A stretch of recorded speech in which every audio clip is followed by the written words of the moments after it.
చిలకలూరుపేట పట్టణంలోని సుబ్బయ్య తోటలో ఉన్న సాయి వికాస్ స్కూల్ ఆధ్వర్యంలో నియోజకవర్గ స్థాయి అండర్-12 చెస్ టోర్నమెంట్ పోటీలు జరిగాయి. ఈ పోటీల్లో నియోజకవర్గంలోని వివిధ స్కూళ్ల నుండి 130 మందికి పైగా విద్యార్థులు పాల్గొని వారి ప్రతిభను చాటుకున్నారు. మొదటి 20 స్థానాలను కైవసం చేసుకున్న విద్యార్థులకు 10,000 రూపాయల నగదు బహుమతి అందజేశారు. అలాగే అండర్-12, అండర్-10, అండర్-8 విభాగాల్లో 3 విద్యార్థుల చొప్పున మొత్తం 9 మంది విద్యార్థులకు సర్టిఫికేట్స్, గోల్డ్ మెడల్స్ను అందజేశారు. సందర్భంగా Sai Vikas school director N Veeraswamy మాట్లాడుతూ, చెస్ అనేది విద్యార్థుల మేధాశక్తిని పెంపొందించి మానసిక ఎదుగుదలకు సహకరిస్తుందని తెలిపారు. అదేవిధంగా ప్రపంచ చెస్ ఛాంపియన్ డి గుకేష్ లాగా అందరూ ఎదిగి తమ తల్లిదండ్రులకు, పాఠశాలకు మంచి పేరు తీసుకుని రావాలని ఆయన ఆకాంక్షించారు. కార్యక్రమంలో veterinary doctor Ayesha Begum, G Anjali Kumari, K Kiran, CH Gurunath, పాఠశాల ప్రధానోపాధ్యాయులు ఎం సాయిబాబా తదితరులు పాల్గొన్నారు. విన్ అయ్యారో వాళ్ళందరికీ కూడా కంగ్రాచులేషన్స్. అండ్ ఎవరైతే లాస్ అయినారో వాళ్ళందరూ కూడా ఎవరు కూడా మీరు అధైర్యపడద్దు, డిసప్పాయింట్ అవ్వద్దు.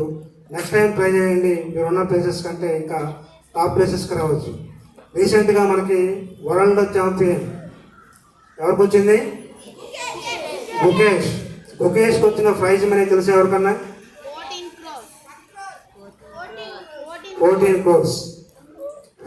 crores వచ్చినాయి గుకేష్కి. వరల్డ్ ఛాంపియన్షిప్ గెలిచినందుకు వచ్చిన మనీ 14 crores. సో మన యొక్క డెవలప్మెంట్ అనేది మన పేరు ప్రశ్నలు కానివ్వండి, మన తల్లిదండ్రుల యొక్క పేరు ప్రశ్నలు కానివ్వండి, ఓన్లీ ఒక్క ఎడ్యుకేషన్లే కాకుండా స్పోర్ట్స్ వల్ల కూడా మనకి ఆర్థికంగా, పేరు పరంగా, గౌరవ ప్రతిష్టల పరంగా మనం డెవలప్ అవడానికి ఈ యొక్క ఎగ్జాంపుల్స్. మనకి వరల్డ్ ఛాంపియన్షిప్ మన ఇండియన్స్ రావడం, this is the second person or third person. So పని అన్నీ చేయాలంటే ఓన్లీ ఒక ఎడ్యుకేషనే కాదు, మనం ఏదైతే ఫీల్డ్ ఎంచుకున్నామో ఆ ఫీల్డ్లో అత్యున్నతమైన స్థానానికి వెళ్తే మనీ దానంతా అదే వచ్చేస్తుంది.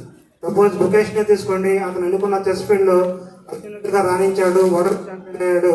14 crores అతనికి క్యాష్ ప్రైజ్ అమౌంట్ వచ్చింది. ప్లస్ అతని నేటివ్ ప్లేస్ చెన్నై కాబట్టి ఆ గవర్నమెంట్ కూడా చాలా అమౌంట్ ఇవ్వటము, ప్లేసెస్ ఇవ్వటము, అవార్డులు ఇవ్వటము, దానికి కూడా గవర్నమెంట్ జాబ్ ఇస్తారు. ఐపీఎస్ క్యాడర్, ఐఏఎస్ క్యాడర్ ఈక్వల్గా ఉండే జాబ్స్ మనకి స్పోర్ట్స్ కోటాలో ఉంటాయి.